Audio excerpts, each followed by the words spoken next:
I was meeting with someone for a spiritual direction, counseling kind of thing, and they had a really interesting way of describing the difficulty they were having. They said that they spent all their time in doing and had lost touch with their being.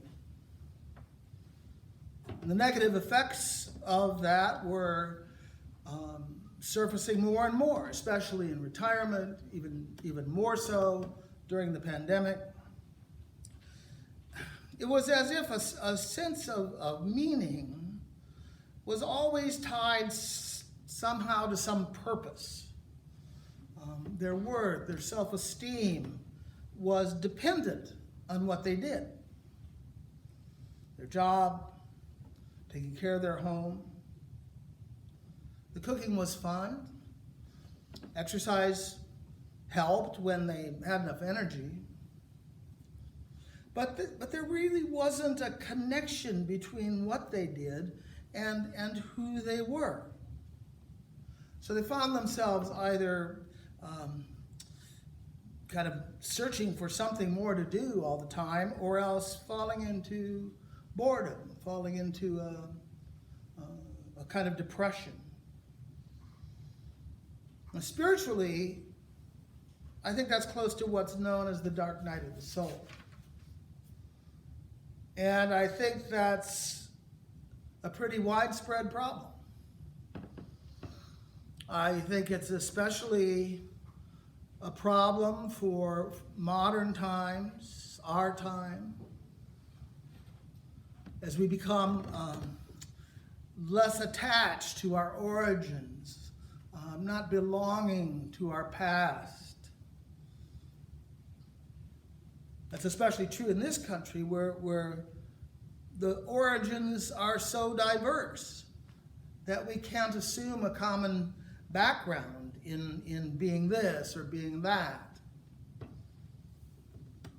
So when we meet somebody new, the first question is almost always, what do you do? Because that's what we identify. In a way, it's kind of a nationwide attention deficit disorder that gets programmed by our culture with the focus on production, on building and accumulating. Progress is our most important product, Ronald Reagan used to say in his commercials for General Electric. But then we lose our ability to see anything at depth. We only notice the flashing lights, the breaking news, the shiny objects. We only notice the tallest, the biggest, the loudest, whatever.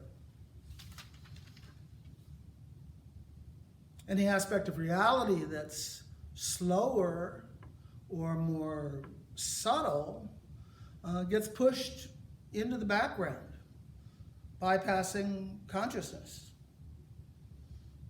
We can't hear, or at least we don't hear, that still small voice because there's so much noise. After I'd lived in New York City for a while, it was sometimes hard to sleep without the sound of traffic, without the sound of the sirens going by and the neon pulse of people doing 24 hours a day. When everyone's hyperactive, that becomes the norm. Except to keep up with it, we need caffeine in the morning, and to quiet down at home, we need a drink. I also think that all the doing is often a kind of escape. We're afraid of our being, uncomfortable with our being. If we're judged for what we've done, we could always do something else. But we're stuck with who we are. And sometimes we just don't want to face it.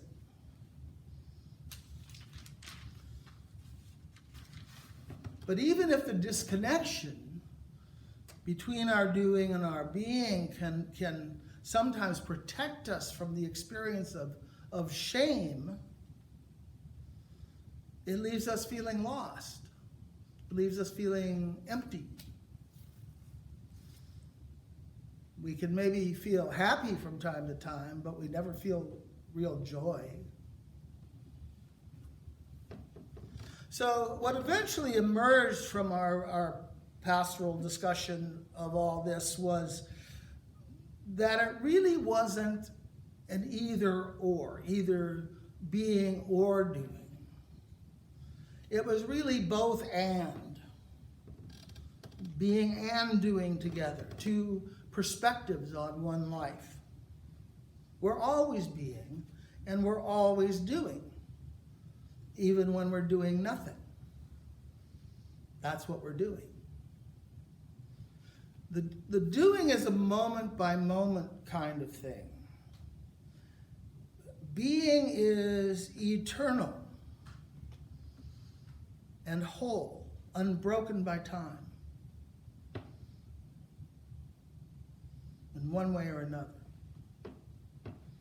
I used the analogy of the way that I described McGowan House in the dissertation that I wrote for my graduate work at Pacifica near Santa Barbara.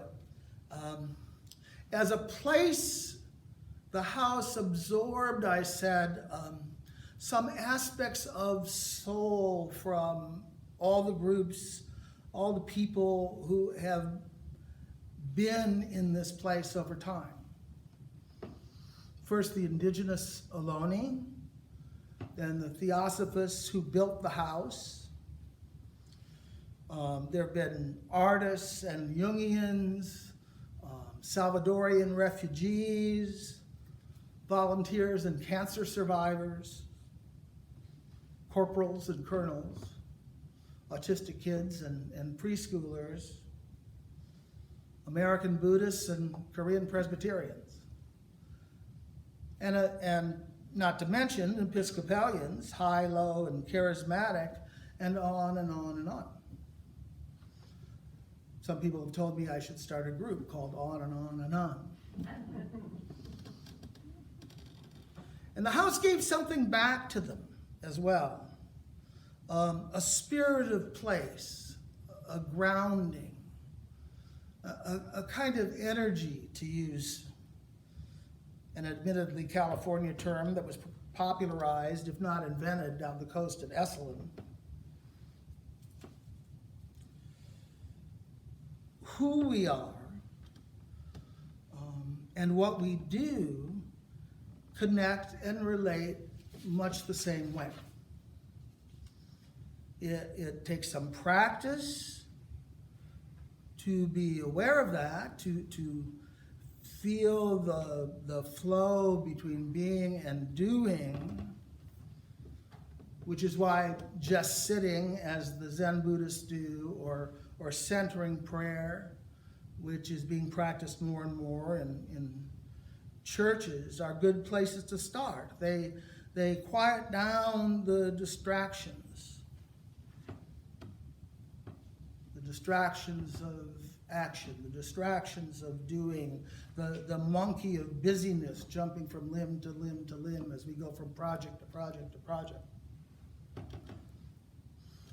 And that can be expanded then to keep that awareness of the continuous dialogue between being and doing anytime and anywhere. A kind of a spiritual stent keeping open the artery between soul and life and soul. Chopping wood and carrying water, the Zen Buddhist saying has it. Now, this does relate to today's readings, by the way. It gave me a kind of new way to think about the commandments. We usually think of this presentation of the law as almost exclusively pertaining to doing pertaining to our actions. You shall do this, you shall not do that. And that's okay. I'm sure that's what they meant. The Ten Commandments as chosen rules and regulations for life do guide us well, and they provide a structure for a decent society. But the question I asked myself this week, and after thinking about this other stuff, was who are we when we follow this law? Who are we when we break it? Our being, our wholeness is changed by how we act. It's influenced by what we do. Our choices matter. They're part of building our soul. And in that way, the Torah, the law, becomes more than a moral and social regulator. It becomes a kind of spiritual guide for developing the soul, for creating who we are, not just telling us what to do.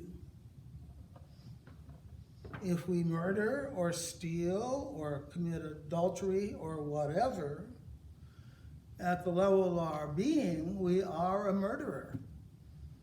We are a thief, an adulterer.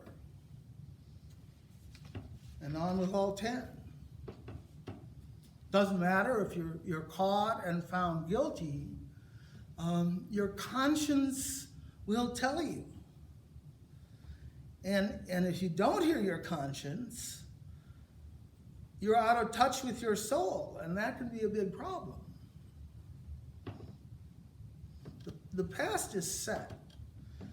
We can't get rid of that shaping of our being. We can't reboot. We can't just go start over. That being, that is a consequence of sin. But it can be transformed.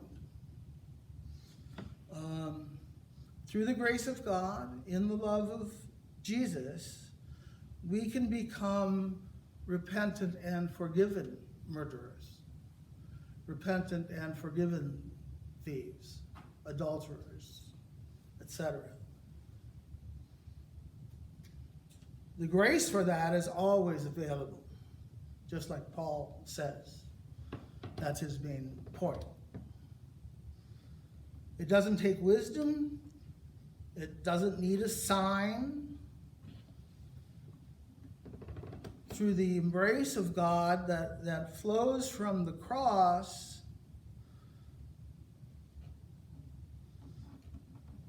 accepted with faith and hope and love, our eternal being, as we were created to be, is expressed in our actions, which are always interactions. So they're shared all the time. And those actions come back into our soul, molding and shaping our unique life. That's why we exist. That's why God made us. Now, it sometimes might require the making of a whip, as in the gospel today. But when we wake up, we'll realize, we'll know for sure that we're living in the eternal kingdom of heaven. Thanks be to God.